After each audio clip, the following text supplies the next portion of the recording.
Assalamualaikum warahmatullahi wabarakatuh. Bismillahirrahmanirrahim. Rabbi shrah li sadri wa yassir li amri wahlul 'uqdatam min lisani yafqahu qawli. Allahumma shalli wa sallim wa barik ala sayyidina Maulana Muhammadin wa ala alihi wa sahbihi ajmain amma ba'du. Ketika manusia mengatakan mampu-mampu, sebenarnya ada sekian hal yang manusia itu tidak ikut melakukannya, tidak ikut menciptakannya. Misalnya kue nyuber, supirana enak, punya pengalaman. Tidak kecelakaan karena apa? Nyuber kue enak, mobilku normal. Mobilmu normal lah, wabrak mobil ya mabuk. Apa? Nah di sini ini manusia dituntut, diingatkan terus. Kamu itu butuh Allah, rahmat Allah itu yang melindungi kamu, bukan keahlian kamu, bukan kecakapan. Karena tanpa itu semua tidak bisa, semuanya Allah. Ya, tapi manusia tadi, gara-gara misalnya tadi mobilnya normal, dia punya keahlian nyuber, terus mengklaim kalau keselamatan dia itu karena hati-hatinya dia, karena mobilnya normal. Padahal ada sekian catatan yang menjadikan dia selamat dan semuanya itu kudrahnya Allah Subhanahu wa taala. Misalnya gak ditabrak wong mabuk, gak ono gempa, gak ono bumi merekah. Misalnya kita pintar nyoper lah terus bumi memangap terus kita templung nggak apa-apa. Kemudian daerah-daerah kayak ya rasa tak sebut nomor orang. Kira tahu muka siapa ya, bener mari tak sebut nomor yang ngeri. Intinya Indonesia ora aman, tapi kita tenang aja satunya ora aman kabeh, ono sing aman. Ora usah kuwatir likuifaksi, ora usah kuwatir meteor jatuh, kabeh ya potensi no? Potensi semua. Sehingga ini sedikit saya ijazahkan. Suatu saat kata Rasulullah, saya yang Mu'ad melihat kamu hanya sejengkal di depan para ulama ketika nanti di akhirat. Terus Mu'ad tanya, Rasulullah tanya, kenapa kamu hanya satu jengkal dengan derajatnya para ulama ketika sowan Allah? Jawabnya Mu'ad, kamu punya amal apa? Jawabnya Mu'ad, ya Rasulullah, saya tidak pernah melangkahkan satu kaki, kecuali saya tidak pernah yakin apa bisa melangkahkan kaki yang satunya. Dan saya tidak pernah mengunyah satu makanan, kecuali saya juga tidak pernah yakin apa bisa menelannya. Dan saya tidak pernah bernafas satu nafas, kecuali saya tidak yakin apa bisa nafas berikutnya. Saking dia tergantung ta'aluk semuanya sama kudrahnya Allah Subhanahu wa taala. Kalau kita ini kan sok. Kalau makanan sudah di depannya kayak pasti bisa makan. Kalau dia sudah sehat jalan seakan-akan pasti bisa meneruskan. Padahal 0, sekian detik melaku dihantam mobil ya selesai. Misalnya stroke ya selesai dan bisa jalan. Sehingga para wali-walinya Allah itu orang yang filah gotin min lahadotagi, setiap kedipan dia, setiap perilaku dia itu hanya ta'aluk ambil Allah Subhanahu wa ta'ala.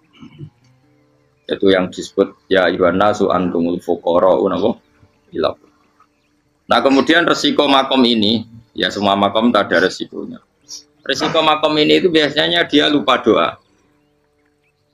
Kenapa lupa doa? Karena doa itu terdefinisikan. Tak wari ilmu hakikat terus rumono wis ra paham lah tak ulang no. Ya resiko ilmu saya ingatkan. Ilmu itu kan ada dua. Ada ilmu yang karena didefinisikan. Dan itu akhirnya menjadi masalah. Sebenarnya ilmu itu tidak perlu definisi. Kedua ilmu yang kita rasakan. Misalnya gini, kalau sama saya tanya. Kamu pernah nggak minta jadi punya uang banyak? Nggak tanya. Pernah nggak minta? Terus artinya minta itu apa? Terus kita mendefinisikan. Menengadahkan tangan. Bilang ya Allah saya minta uang banyak, saya minta ingin beli mobil, itu namanya apa? Tidak jauh saja, doa kan? Itu kesalahan kita mendefinisikan doa itu, misalnya menengadahkan tangan dan memohon dan menyebutkan permohonannya itu terus disebut doa. Tapi kalau menurut Allah, sistem tubuh kamu yang menghendaki punya mobil, sistem tubuh kamu yang ingin punya uang banyak, reaksi tubuh kamu yang terhinakan karena ditagih orang atau butuh uang. Ini menurut Allah ya sudah kamu itu peminta-minta. Saya ulang lagi ya. Sehingga menurut Allah kamu minta tidak minta ya tetap berstatus peminta, pengemis. Nah, orang-orang yang sudah wusul, meskipun itu kondisional ya tidak selalu. Itu ya dia pikirannya menengadahkan tangan apa enggak ya sama saja tubuhnya merasa minta, sehingga dia tidak perlu mengekspresikan minta. Nah, terus orang yang fikih bilang seperti itu tuh sombong, wong kok gak tahu dungo. Sebetulnya keliru vonis orang fikih. Bagaimana mungkin dikatakan sombong? Dia reaksi tubuhnya, elemen tubuhnya sebetulnya meminta. Dia tidak berkategori meminta karena ilmu kadung didefinisikan kalau minta itu yang seperti ini. Itu kan lama. Nanti kalau suatu saat Indonesia yang kuasa itu terlalu NU atau terlalu yang tidak NU, lama-lama ada definisi. Misalnya yang dikatakan tahlilan itu apa? Ya bid'ah, Nabi tidak pernah tahlilan. Sahabat gak pernah nahlilin Nabi, malah nggak ngaji Nabi jadi tahlil. Mana nih tahlilan jalukno sepuro mayit, ngaji Nabi jalukno sepuro. Sehingga dengan tradisi itu tahlil itu masuk definisi bid'ah karena nggak pernah dilakukan sahabat dan para tabi'in. Ya salahnya kamu definisikan. Tapi kalau udah kamu definisikan, diarani tahlil, ya mau la ilaha illallah. Terus mungkinkah satu bacaan la ilaha illallah dilarang? Wong ra oleh maca kalimat tauhid.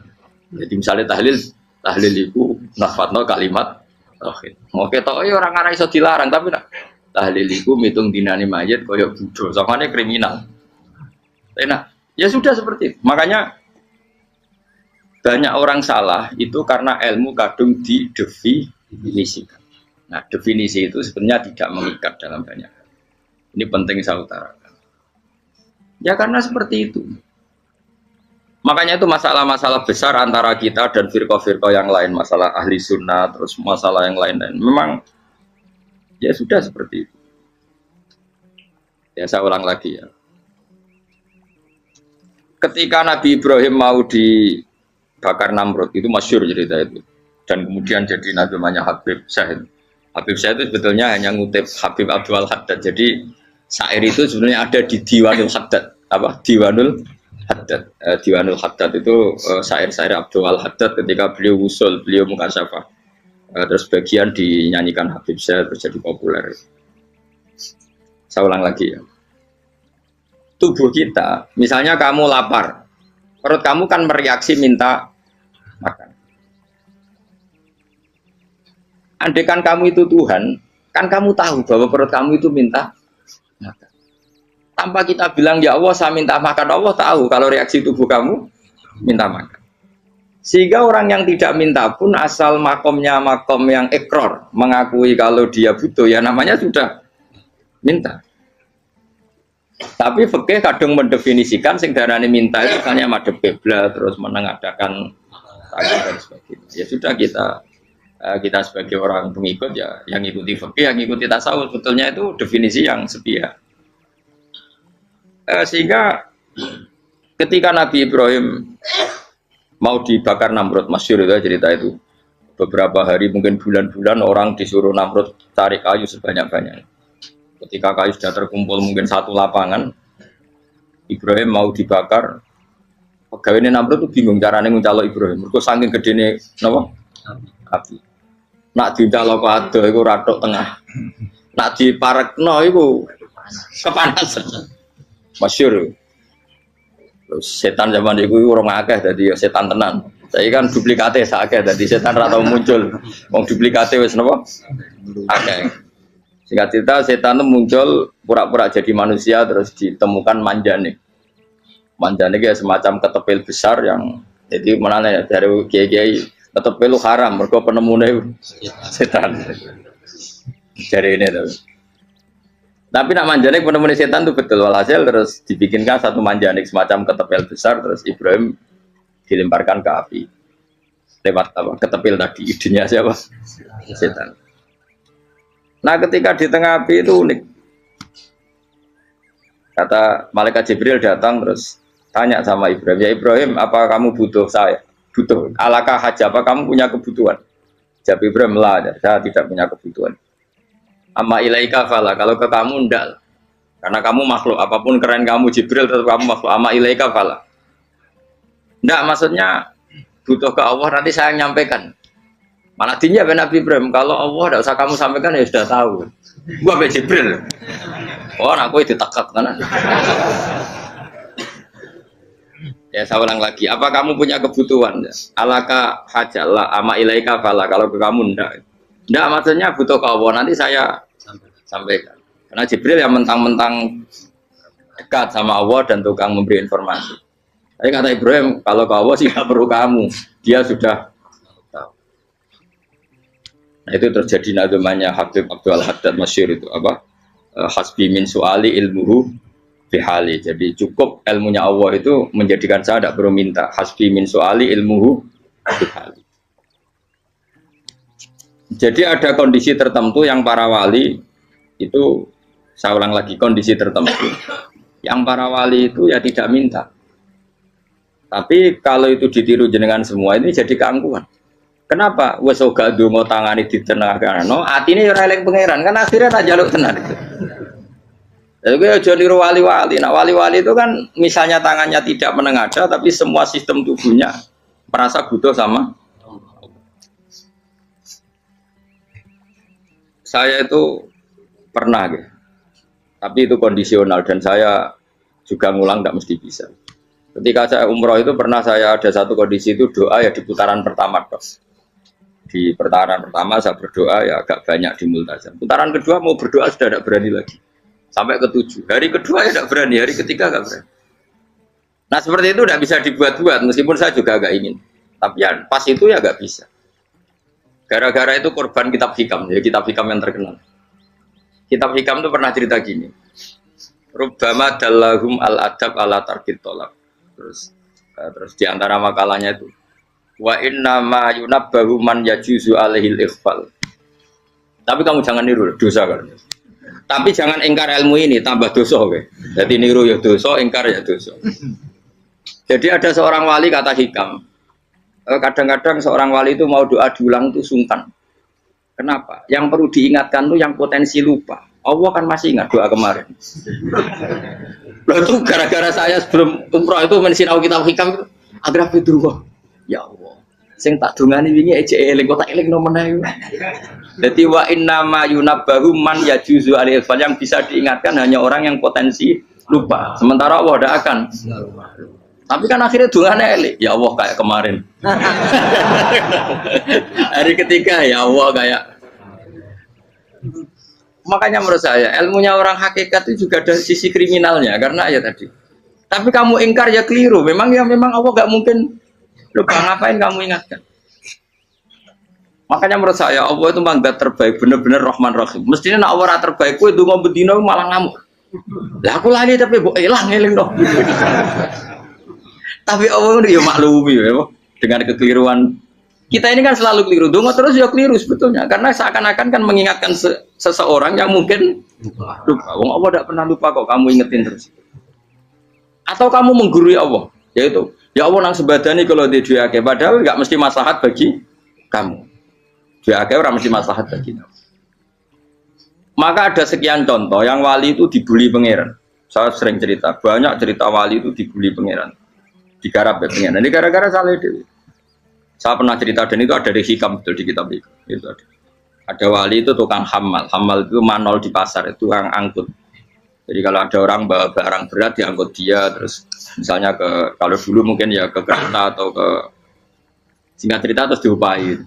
Saat dapat apa dia pasti pulang karena dia hanya butuh makan satu piring, karena dia tirakat makan satu piring untuk ibadah 24 jam. Singkat cerita dia ngeluh ya Allah. Kamu tahu, engkau tahu, saya ini pecinta engkau. Saya ini hanya butuh makan satu piring untuk kuat sholat. Tapi kenapa harus jadi juru manol? Berilah saya rezeki yang tanpa kerja. Nah, selang sekian hari dia dituduh maling, terus di penjara, terus dapat rezeki tanpa kerja. Dia ya Allah kenapa jadinya gini? Kan kamu minta rezeki tanpa kerja. Ya itu penjara itu rezeki tanpa kerja kan. Jadi Allah memperlakukan para walinya itu memang unik. Ya kadang dibully. Sehingga dalam cerita-cerita kenabian, kata Qadiyat itu, nggak ada orang yang sering dibully Allah kayak nabinya. Karena nabi itu orang yang dicintai Allah. Jika salah sedikit saja itu, cara pangeran itu, cara kampus itu digarap, suka dipelonco, salah sedikit. Misalnya begini, Nabi Yakub itu kan nabi. Dia mungkin nyon jauh nggak tersadar, nyembelih apa itu anak sapi itu di depan indukannya. Ya beliau mungkin spontan saja, Pak. Kalau kamu yang melakukan pasti tidak ada hukumannya karena Allah tidak pati peduli sama kamu, sudah lah. Artinya nggak peduli, salah pantas saya nggak jelas ya gitu. Tapi ini Nabi. Ketika itu terus indukannya sapi tadi, ya Allah, Yakub itu kekasihmu. Saya tidak berani sama dia karena dia kekasih. Tapi saya tetap menuntut keadilan. Dia harus merasakan susahnya dipisah dengan anak. Meskipun dia tidak nuntut rasanya roh anak sebelah, itu tidak ada se ekstrim itu. Sapinya itu hanya nuntut, ya Allah, dia harus merasakan sakitnya terpisah dengan anak. Akhirnya Allah menciptakan Yakub mengalami terpisah dengan Nabi siapa? Yusuf. Itu kalau kata qadiyat, itu kalau yang melakukan tidak Nabi pasti nggak dibully Allah, dibiarin. Karena Nabi ini yang melakukan. Nah. Terus ini Nabi Yusuf lagi, mana rasa daftar wali berat. Nabi Yusuf itu di penjara itu karena terdolimi apa karena memang dia salah? Terdolimi. Dan ya Yusuf itu Nabi. Nabi Yusuf itu Nabi betul memang benar-benar. Meskipun ganteng dia Nabi. Syaratnya Nabi ganteng kira-kira mlebu. Nabi itu harus ganteng, enggak boleh. Nabi elek ora oleh. Karena Allah izin di kekasih kok kriting elek. Allah ya di selera dadi. Kabeh Nabi mesti yang paling ganteng di kaumnya, yang paling nasak. Enggak boleh Nabi kok pesek, kriting, enggak boleh. Tapi kalau sudah jadi orang soleh oleh. Tapi kalau Nabi enggak boleh. Enggak. Nabi Yusuf bukan, masyhur kan cerita Nabi Yusuf dengan siapa? Zulaikha. Dan belum ada orang dalam keadaan darurat masih cerdas kayak perempuan. Jadi singkat cerita, ketika Yusuf diajak Zulaikha selingkuh gak mau kan keluar dari kamar. Dalalah kebetulan wa alfaya sayyidah rajal. Itu si Zulaikha tadi spontan langsung bilang, wahai suamiku, apa hukuman orang yang ingin menodai keluargamu? Itu wong wedok. Padahal dia agak terencana, dia pun gak bayangkan kepergok suaminya. Itu dalam keadaan kepergok itu masih cerdas. Suamiku, apa hukuman orang yang mau menyelingkuhi keluarga Anda? Singkat cerita, suaminya murka, terus Yusuf di penjara, terdolimi. Ketika di penjara, kemudian Yusuf punya keahlian mentakwil apa? Mimpi. Kan tadi suaminya Zulaikha itu tidak sampai raja, ya kira-kira PM atau menteri. Raja itu punya mimpi yang bisa nakwil itu hanya Yusuf. Singkat cerita, terus utusan raja datang ke Yusuf, dan takwilan Yusuf terbukti benar. Tapi Yusuf ini seorang nabi, saya ulang lagi Yusuf seorang nabi, dia tapi ya manusia. Bilang gini ke utusannya, coba bilangkan ke raja kamu, di penjara ini ada orang yang di penjara secara terzalimi, yaitu saya. Tolong laporkan ke majikan. Itu Allah tersinggungnya itu bukan main. Nabi kok lapor makhluk. Itu tersinggung. Nah, kowe kan gak piye. Kowe ngajono proposal ya ora piye. Wis pokoke Allah kowe wis ra piye. Wong sumpen swargane ya ora langsung wae ngono pokoke kira-kira kan sudah tidak perlu ditegur. Makanya fa'an sahu syaitanu dzikra rabbi fala bisa fi sijni bid'asin. Maka Allah mentakdirkan utusan raja tadi itu lupa melaporkan peristiwa Yusuf ke raja tadi. Sehingga raja gak pernah dengar kalau ada orang di penjara karena Allah tersinggung. Wong kowe ku nabi kok lapore ambek penguasa. Ngono tok iku wis Allah tersinggung. Karena dia nabi, gak boleh nabi lapor makhluk. Jadi Allah itu dengan nabi itu sangat-sangat sensitif. Sangat-sangat sensitif. Gue begitu. Terus cerita yang terkenal, meskipun ini nggak ada di Quran, Nabi Musa. Nabi Musa itu pernah sakit gigi. Karena dia mentang-mentang kalimullah, orang yang sering komunikasi dengan Allah, minta ya Allah, tolong tunjukkan obat gigi saya itu apa. Dan ini sama Allah dikasih tahu. Kamu ngunyah suket ini, gitu. rumput ini kamu kunyah, nanti pasti sembuh. Karena resepnya dari Allah ya pasti mujarab, kan nggak ke dokter. Sehingga tidak dikunyah terus sembuh. Suatu saat dia sakit gigi lagi, nggak konsultasi lagi karena masih punya resep tadi kopian apa resep. Dia datang nyari suket yang sama dikunyah tambah sakit. Tanya sama ya Allah ini kan resepnya yang sama, kenapa tambah sakit? Kata Yusuf, kata Allah, kamu itu kekasihku. Ora nak sing ngobati ku aku ra suket sembrono. Semenjak itu Yusuf Nabi Musa nggak pernah taruh resep lagi sudah. Andaikan tuh kamu, pasti Allah juga gak tersinggung. Makanya kata qadiyat, kenapa para nabi sering ditegur itu bukan karena Allah murka, nabi itu beda. Jadi kesalahan kecil atau apa-apa yang menurut kita ada salah itu untuk nabi salah. Makanya di ahli sunnah ada kaidah apa? Mimba bihasanatil abror sayyi'atul muqarrabin. Pernah dengar kayak apa? Mimba bihasanatil abror sayyi'atul muqarrabin. Sesuatu kalau dilakukan umumnya orang itu hasanah atau kebaikan, tapi kalau dilakukan para nabi itu salah. Karena apa ya? Saking dekatnya dengan Allah. Saya ulang lagi apa? Mimba bihasanatil abror sayyi'atul muqarrabin. Jadi nabi itu beda. Nah, para nabi itu orang-orang yang mengalami fikir yang doa resmi kayak siapa tadi? Definisi fikir ya sering. Kayak definisi orang tasawuf yang sering. Sehingga ketika nabi berdoa ya memang secara disiplin ilmu yang namanya berdoa ya minta Allah dengan mengadakan tangan. Ketika enggak berdoa karena nabi sadar Allah tidak perlu diingatkan lagi, pasti masih ingat gitu. Jadi dua-duanya benar terus. Makanya nabi itu lam yazal fitaroki, nabi itu selalu naik derajatnya. Karena pas minta ya benar, pas tidak minta ya. Kalau kamu turun terus, pas minta itu karena tomak kamu, hadun nafsi kamu, serakah kamu, tapi nggak tahu diri, pantas taura dengan permintaan. Kayak gue misalnya jongo jadi wali, iso ya tersinggung, bocor atau tirakat atau jalur jadi wali. Tapi gak dongo ya Allah tersinggung, kere atau dongo. Jadi orang kalau tidak wali itu sudah keliru terus. Jadi gue di sepuro, tapi tak kira itu akeh. Ya jajal gitu ngajak wali kok sabtu kok dirjelan. Kira-kira Allah tersinggung ngapa nyembah tadi? Kira-kira tersinggung. Tapi misalnya kira tahu dongo kepengen kau Imam Syafi'i, apa tersinggung? Bocah ora di idola. Terus piye Gus? Piye kadung salah biasa wis. Wis bakat salah no. Bakat salah. Ini sedungane sing gampang kae sing mesti bener Rabbana dzalamna anfusana wa lam taghfir lana wa tarhamna lanakunanna minal khasirin. Saya pernah punya kitab dan kitab itu menurut saya luar biasa. Bahkan ketika adu bully itu, adu cara mahasiswa itu kayak pelonconan itu. Nabi sama Nabi pangeran itu dan itu sekali yang satu salah melakukan disiplin ilmu pangeran itu degradasi. Dan Allah memang mengancam gitu. Kalau kamu melanggar ini, la biton namin diwanin nubuah. Nanti la amkuan namin diwanin nubuah. Kamu saya hapus dari buku kenabian. Tes-tesannya ya lucu, misalnya begini. Kata Nabi Musa kan ditanya. Ketika dia khutbah ditanya orang. Siapa orang paling alim ya Nabi Allah? Sekarang orang paling alim itu siapa? Nabi Musa jawab, saya kan. Ya itu Allah tersinggung karena wong kok mletene ngono. Tapi andai kan Nabi Musa kok jawab Fauzi itu salah, tambah salah meneh. Atau enggak Ruhin, malah salah meneh. Tapi jawab Musa ya salah. Saya Gusti, saya kan. Orang paling alim siapa? Saya. Allah memperingatkan Musa, ada seseorang yang lebih alim ketimbang kamu. Coba kamu harus ketemu dia. Ketemu singkat cerita ketemu Nabi siapa? Khidir. Terus dalam 3 sesi ini, 3 babak ini buli-bulian. Nabi Khidir itu dalam 3 babak ini selalu kelihatan salah.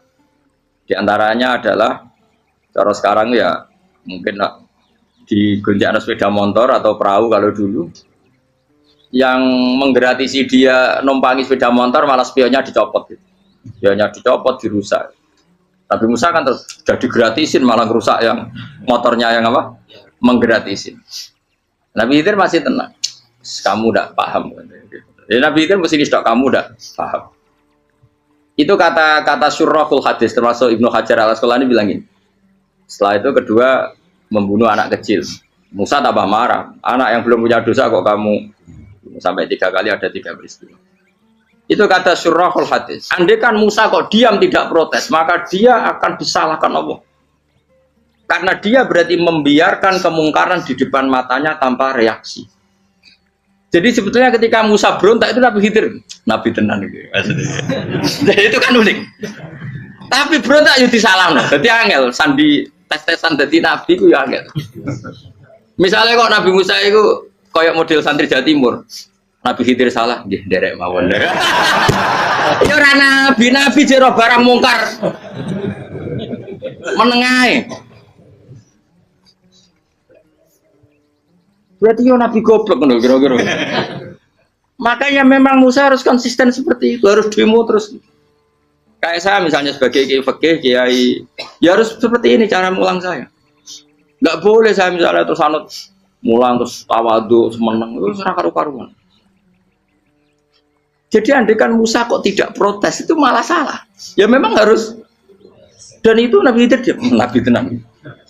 Makanya Nabi Khidir akhirnya respect. Tidak ada hati sebaik Abu Musa. Risi itu gak nyaman ketika melihat kemungkaran. Jadi itu sebenarnya poin. Tapi lucunya Nabi Khidir yang nyalan. Tak ada rasa kok komen tak kok. Tapi ya disalah no. Ya aku jadi Nabi Musa. Ya jajal, gawe peristiwa meneh aku tak sabar rata kok. Kon jajal nih. Barang dijajal ya protes meneh. Barang protes meneh, tinggal satu kali kesempatan. Kowe takok meneh wis ora dadi murid. Dikasih kesempatan lagi, ya protes meneh deh umat. Tapi itu justru itu menjadi kelebihannya Nabi Musa karena syarat seorang nabi adalah al-musara'ah ila ingkaril munkar kata Ibnu Hajar Al-Asqalani. Syarat seorang nabi adalah secepat ngengkari sesuatu yang mungkar. Enggak boleh. Ya toh kan misalnya kita jadi murid terus gurumu itu gandeng artis atau gandeng penyanyi dangdut. Derek mawon. Jadi guru mumet goblok. Tapi kowe ngloroi guru tersinggung. Ora roh hikmah iku. Kan bingung loh. De guru ini kok bingung loh. Soalnya kayak de guru jadab dorong Jawa Timur apa? Gurumu gandeng penyanyi dangdut. Reaksimu biasa saya takut. Ayo loh, nah elek kan gak iri. Biasanya nah elek itu ra iri. Sekarang Pak. Sing ayu, sing potensi iri. Kira-kira reaksi kamu itu milih derek mawon apa berontak? Golek nak gurumu wong alim mesti nak pas dia meneng muridku gila gak sensitif. Roh barang mungkar dilakukan di depannya kok tidak reaksi, tidak protes, geblek tenan. Tapi lucunya guru mau nak protes ya gak duwe akhlak. Guru lagi senenge kok ora oleh. Nah Nabi itu kan buli-bulian. Jadi Nabi Khidir dengan Nabi Musa itu tepat-tepat. Karena dua orang ini sama-sama kekasih Allah. Itu Nabi Musa justru barokahnya itu dia tidak pernah kelasmennya di bawah Nabi Khidir. Semua ulama sepakat kelasmennya Musa tetap di atas Nabi Khidir. Sehingga yang berlaku ya tetap ilmunya Nabi Musa bahwa membunuh anak kecil tidak boleh, merusak perahu milik orang lain tidak boleh. Karena Allah tetap lebih respect dengan ilmunya Nabi Musa. Nabi Khidir tetap ilmunya nggak dipakai, meskipun dia disebut hakikat. Karena ilmunya Nabi Khidir ngani ngoyo wong ape mutusno ngenteni nginceng loh mahfud. Lah sing iso iku sapa? Barang ra mungkin kok. Makanya Nabi Khidir terakhir menutup kalimatnya wa ma fa'altuhu an amri. Dzalika ta'wilu ma lam tasbi alaihi sob. Aku dhewe nglakoni ini ya ora roh, wis ditakdir nglakoni ngene wae. Dadi Nabi Khidir ya ora paham. Jadi wa ma fa'altu an amri itu terakhir kira-kira artinya saya sendiri tidak melakukan ini karena inspirasi saya sendiri atau keputusan saya sendiri. Tahu-tahu saya ditakdir melakukan. Karena pas itu Nabi Khidir disetting semuanya dengan ilmu hakikat. Yaitu bayi tadi memang kutiba kafiron. Kutiba kan apa? Kafiron. Memang dia nanti kalau umur nganti tua ditakdir mati kafir. Daripada mati kafir nanti ya sudah mati sekarang. Tapi nggak mungkin kan ada syariat daripada soben beling pateni kecil. Ora syariat tetap ikut Nabi Musa. Makanya kata Ibnu Hajar Al-Asqalani itu uniknya Allah sama para wali-walinya. Wali ku klirullah itu tuh disenengi pengen. Terus pengenan nabi-nabi ini yo kecil-kecilan yo panjenengan wong. Terus keempat kan. Tadi kan saya punya contoh 3 ini contoh keempat ini terakhir. Akhirnya kok ilmu meracu cukup malah bingung enggak. Nabi itu minggat itu boleh enggak? Tanpa pamit, minggat itu pergi enggak pamit itu boleh enggak? Enggak boleh. Rasulullah meskipun kayak apa disakiti di Mekah itu enggak pernah minggat, enggak pernah hijrah. Saya ulang lagi, karena butuh izin. Tapi Allah pernah punya kekasih yaitu Nabi Yunus. Nabi siapa? Yunus. Itu Quran meredaksikan ya abako. Abako itu terjemahnya apa? Minggat. Kalau pergi itu dahaba. Tapi ini Allah meredaksikan itu abako. Abako itu ya minggat. Nabi Yunus itu dakwah di daerah Nainua. Ya, Nainua itu ya Babylon sana. Kampungnya namanya Nainua. Ya daerah Babylon.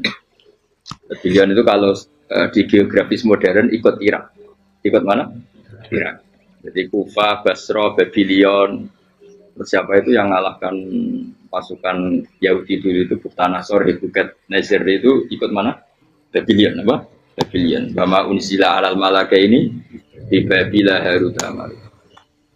Makanya kalau ulama-ulama melihat Irak kacau sampai sekarang itu tidak kaget. Irak itu ardun mal'unah kalau di kitab-kitab. Bumi yang memang sudah terlaknati mulai dulu. Sehingga ketika ada kasus Saddam Hussein sekarang itu ulama tidak kaget. Zaman Rasulullah Sugeng itu Irak itu termasuk sudah bumi yang guna keazala. Jadi di sana pasti banyak fitnah. Fitnah pertama yang dicatat sejarah adalah Mautul Hussein apa? Kabudutnya Said siapa? Hussein di Karbala. Era Imam Syafi'i adalah zaman mifnah, ulama dibantai karena dipaksa mengatakan Quran apa? Makhluk. Terus konflik-konflik sampai era Saddam Hussein terus era sekarang jadi. Nah kita ini ulama sebenarnya tahu tarikh itu. Tapi di era modern kan dianalisis karena campur tangan ini itu ya sudah lah. Sebab goblok pun aja daripada ngebantah-bantah malah kamu. Ibu goblok, ibu pinter. Sekarang kan analisisnya kan, wah ini ada campur tangan pihak ketiga diciptakan ya sauni ini. Ya kalau intelijen harus ngomong seperti itu. Kalau kita seperti ulama memang dari dulu